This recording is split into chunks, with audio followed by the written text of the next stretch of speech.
Pues como toda buena introducción, más allá de introducirse en el nuevo año, pues voy a introducir la primera historia del año. Ujú. Voy a ello porque me estoy viniendo un poco arriba.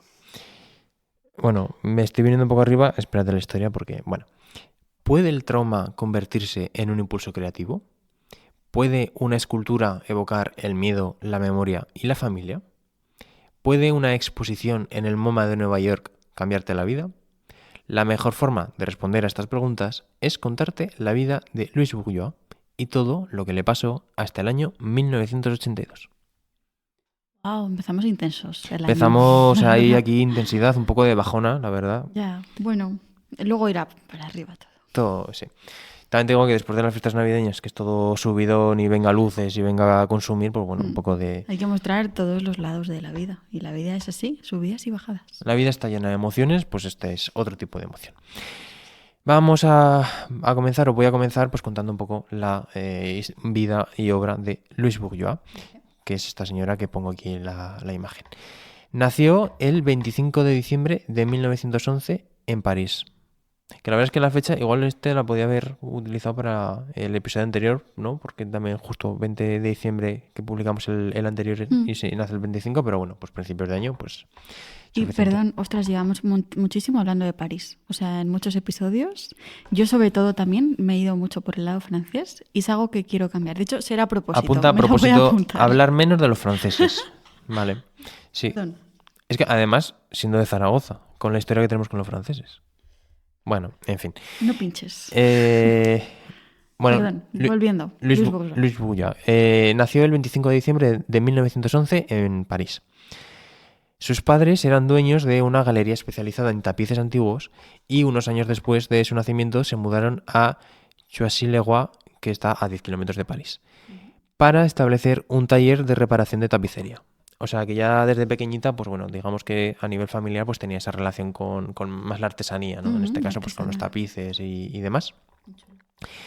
Y bueno, aquí ya empieza un poco a torcerse todo. Por destacar de su familia, pues por supuesto su padre, definido como un tirano mujeriego, Vale. que tuvo varios amoríos en 1924, es decir, cuando Luis pues tenía 13 años. Estos amoríos del padre fueron con la maestra y con la niñera. Vale, no se fue muy lejos. No se fue muy lejos, la verdad.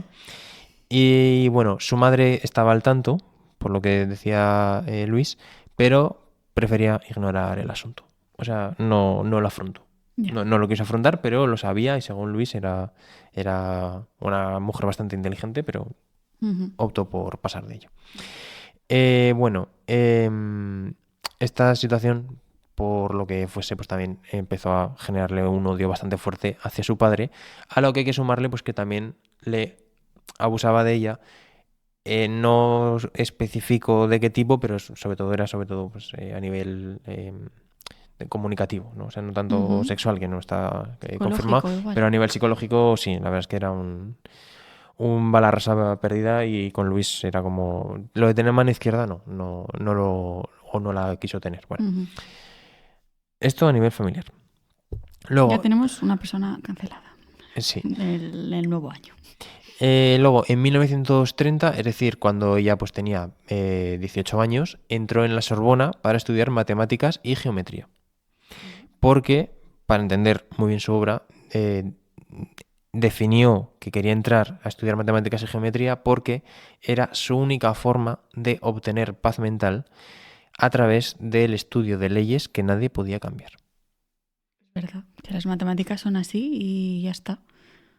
Jolín, qué interesante. O sea, buscaba la paz a través de las matemáticas y la geometría porque era una paz mental que no tenía en su Ujú. contexto familiar. Yo no la encontraría precisamente la paz en las matemáticas, No, pero entiendo. sí, Mm. yo la verdad es que en las matemáticas, gracias a la educación secundaria obligatoria, vale. Bueno, 2 años después de inscribirse para estudiar matemáticas y geometría, fallece su madre y eso pues le inspira a estudiar arte, que también un giro bastante, ¿no? De matemáticas y geometría a arte.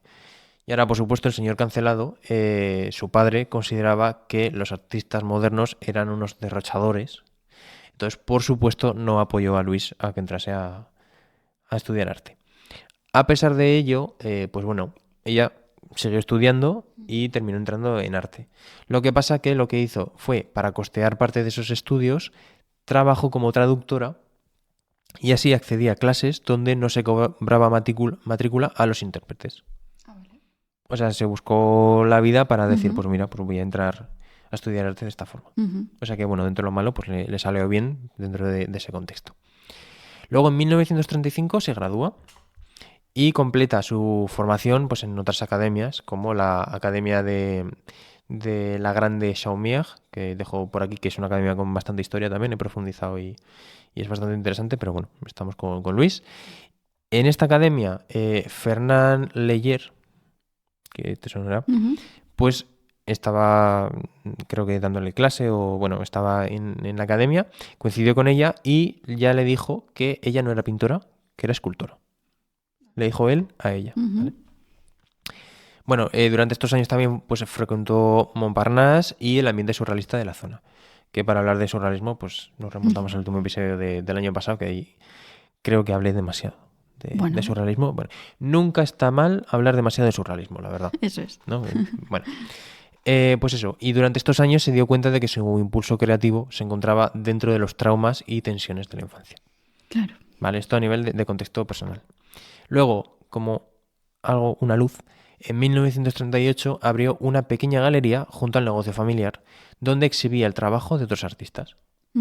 Suyo no. El suyo no. No especificaba nada. Se centraba sobre todo en obra de otros. Imagino que alguna cosa igual suya también había, pero bueno. En esta pequeña galería conoció a Robert Goldwater, historiador especializado en el arte primitivo y que había entrado para comprar imágenes de Pablo Picasso. Y ahora hay una cita.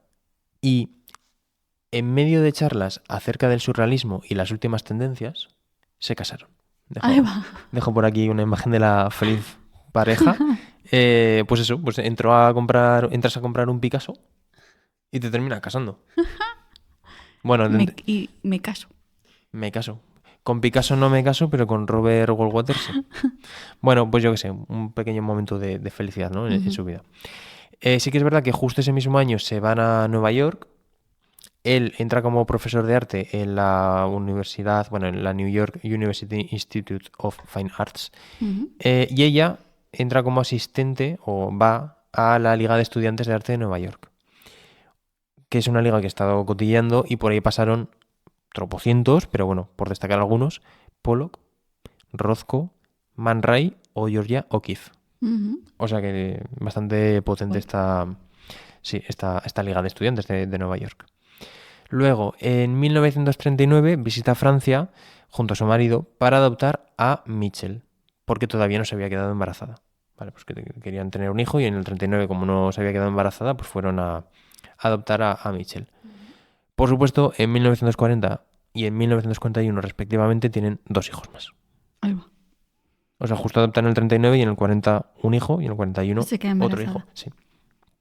Así que en el 41 pues con 3 hijos. Bueno.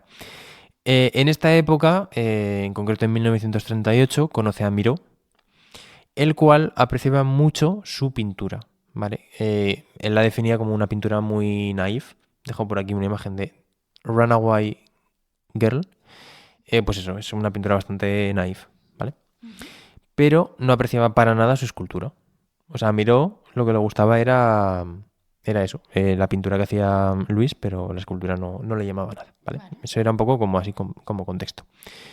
Esto justifica que su primera exposición individual de Luis fue en 1945 en la Bertha Schaeffer Gallery de Nueva York, que únicamente incluyó una docena de pinturas y las ventas pues fueron bastante escasas, por no decir prácticamente nulas. ¿Vale? O sea, la primera exposición de Luis Bujold fue de pinturas. Vale. En el 45.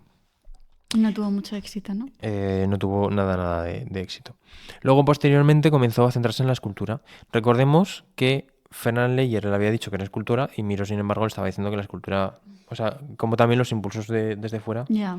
Pero bueno, pues eso, empieza a adentrarse en la escultura, ahonda en esa revisión del pasado, buscando la catarsis, y en 1949, es decir, 4 años después, ya sí presenta su primera exposición individual de escultura en la Peridot Gallery de Nueva York, que ella pues definía que era una exposición como de personajes con madera, ¿vale? O sea, las primeras esculturas eran pues bastante pues hechas con madera, una cosa un poco pues extraña, los inicios, ¿no? de ella como escultora.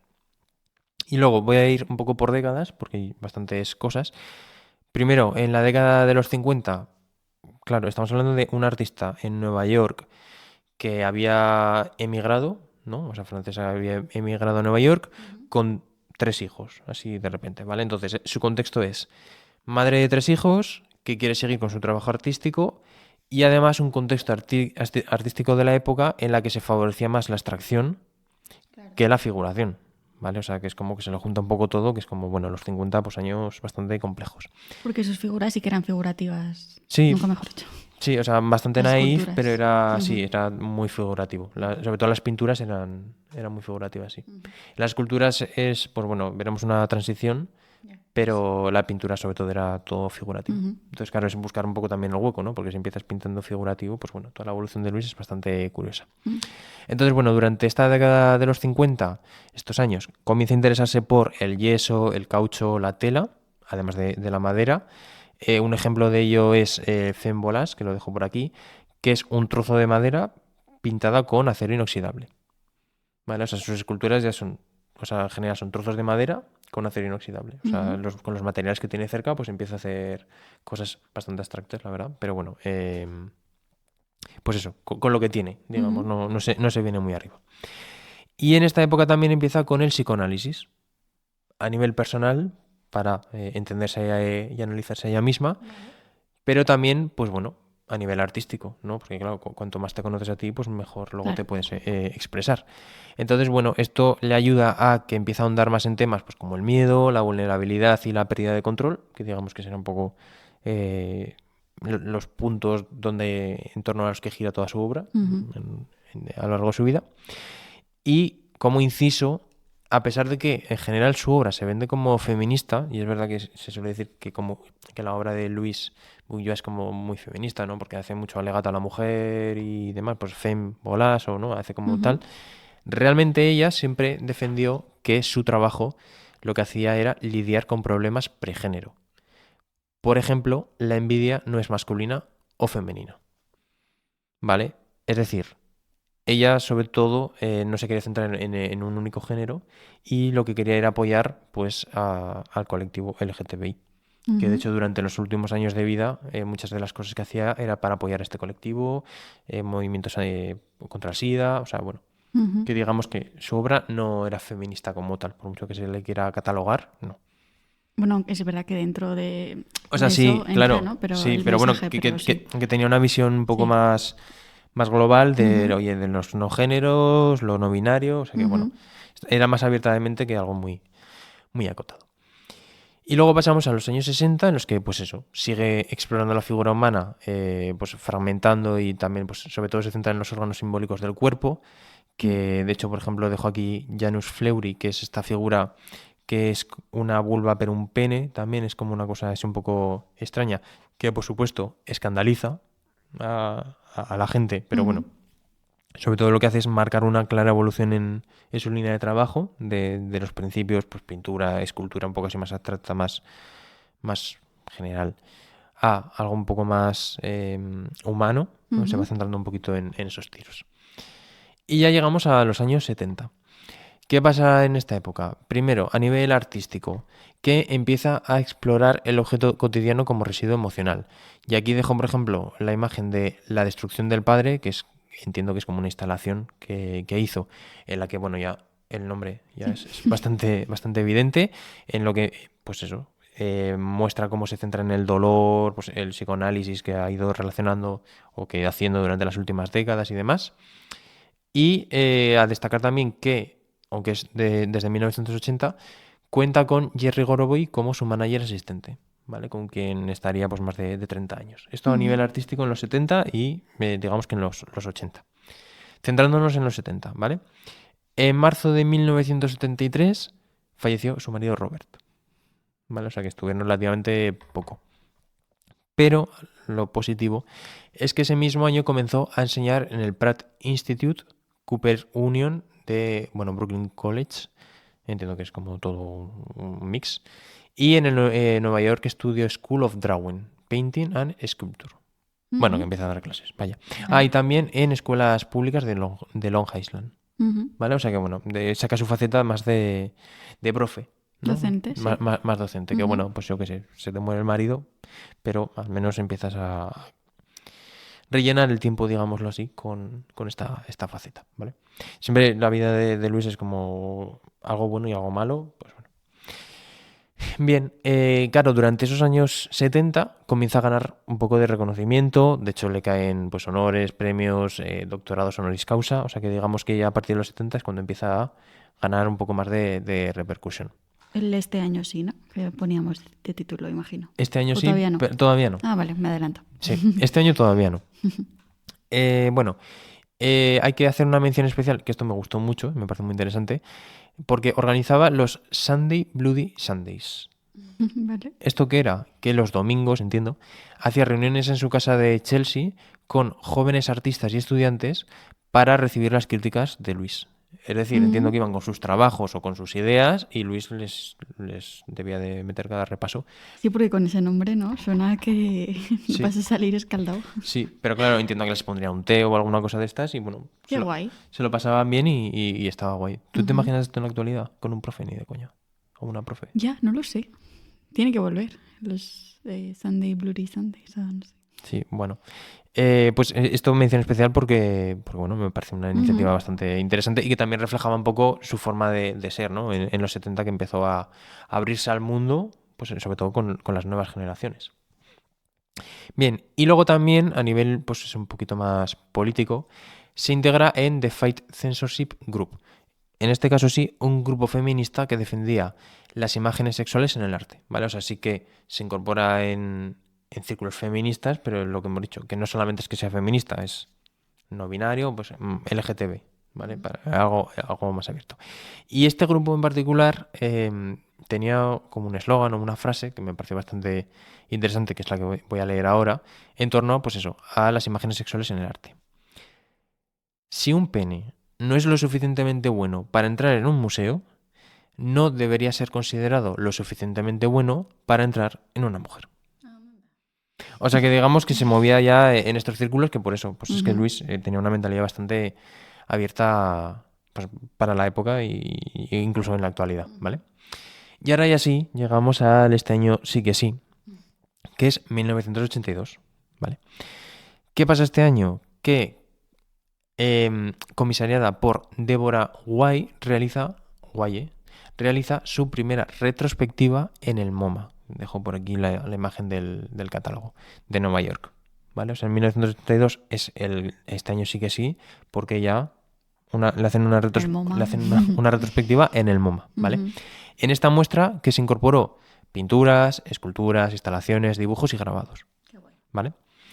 Claro, esto por supuesto supuso una nueva fase en su carrera, a la par que le sirvió para compartir pues todo su, no tanto imaginario, sino sus obsesiones un poco con el mundo, ¿vale? Entonces, he estado indagando mucho en esta expo, está el catálogo de, no recuerdo cuántas páginas eran, me las fui pasando casi todas en blanco y negro, cosa que me sorprendió. Bueno, en el catálogo se puede encontrar pues toda la exposición con los textos y las obras y demás, pero así como datos que aglutinó unas 100 obras, o sea que fue una exposición bastante potente, y no lo he verificado, pero puede que fuese la primera gran retrospectiva que hizo el MoMA a una mujer. Puede. No está verificado, pero vamos, también digo que si no fue la primera, fue de las primeras, porque en el 82 seguramente... ¿vale? Entonces no dato verificado, pero seguramente fue una, si no la primera, fue una de las primeras. Con lo cual ya te está diciendo que no solamente tenía repercusión a nivel de Luis, sino a nivel también social, ¿no? De una mujer con una exposición retrospectiva en el MoMA. Y este es el año que he considerado, pues este año sí que sí, porque claro, cuando haces una exposición en el MoMA de Nueva York... cambia la vida un poco, ¿no? Imagino. Claro, también te digo, estamos hablando de que tenía 71 años. Ya. Al menos no estaba muerta, que es la costumbre.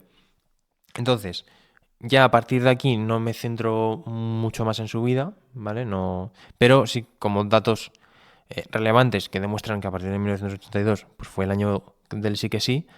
Le hacen otra retrospectiva en Alemania en 1989. Representa a Estados Unidos en la Bienal de Venecia en el 93. Algunas de sus obras se incorporan en la apertura de la Tate Modern de Londres del 2000. Mm. Le hacen otra exposición en el Guggenheim Hermitage Museum en el 2001. Premios varios. He destacado el premio Aragón Goya en 2008. Me parece bastante curioso. Que he estado indagando y, claro, premio Aragón Goya en general de 10, creo que hubo más, ¿vale? Pero de 10 años, extranjeros igual hay 2. Qué extraño, ¿no? Entonces eran casi todo, pues en Broto, mira, no lo sé. Artistas aragoneses, Sí, ¿no? pero todo, sí, todo aragoneses y en 2008, el año de la Expo aquí, se lo dieron a Luis Bugulló. Curioso, sí. Y creo que hay un par más, Ujú. de fuera de Aragón. Pero bueno, en general, por lo que estuve cotillando, la línea era dar primero a Aragón Goya a alguien de Aragón. Pero bueno, Ujú. como mención. Y por supuesto, pues si ya se junta todo el auge que tenía con su fallecimiento, pues bueno, después de 2010, ¿vale?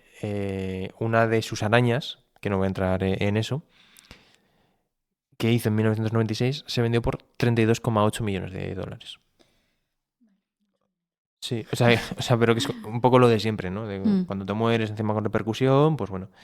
Entonces, Sí, quizá sus arañas son como el elemento más icónico, ¿no? Por lo que la gente más le conoce, quizá. sí, pero que ahí, o sea, no me quería centrar en estas esculturas Ujú. porque es que esto ya sucede a partir de 1982, Ujú. que es el año en el que cambia al hacer la retrospectiva. O sea, yo me quería Claro. centrar sobre todo en cómo un año te puede cambiar, porque si no hubiese hecho la retrospectiva, pues a saber dónde hubiese terminado, porque es verdad que en los 70 empezó a aglutinar premios, reconocimientos, el doctoris, honoris causa y tal, pero bueno, no se sabe. Entonces, bueno, esto es un poco la historia de Luis Bujoa, que se puede profundizar mucho. De hecho, yo quiero hacer un inciso en que partes de su diario, porque desde los 14 hasta los 91 estuvo escribiendo en su diario. Sí, no todos los días de una forma muy recurrente, pero bueno, de entre todos sus apuntes en los que incluía pues las tareas que había hecho en el día, los lugares que había visitado, ¿vale? Ujú. Pues como su diario normal, pero también incluía poemas.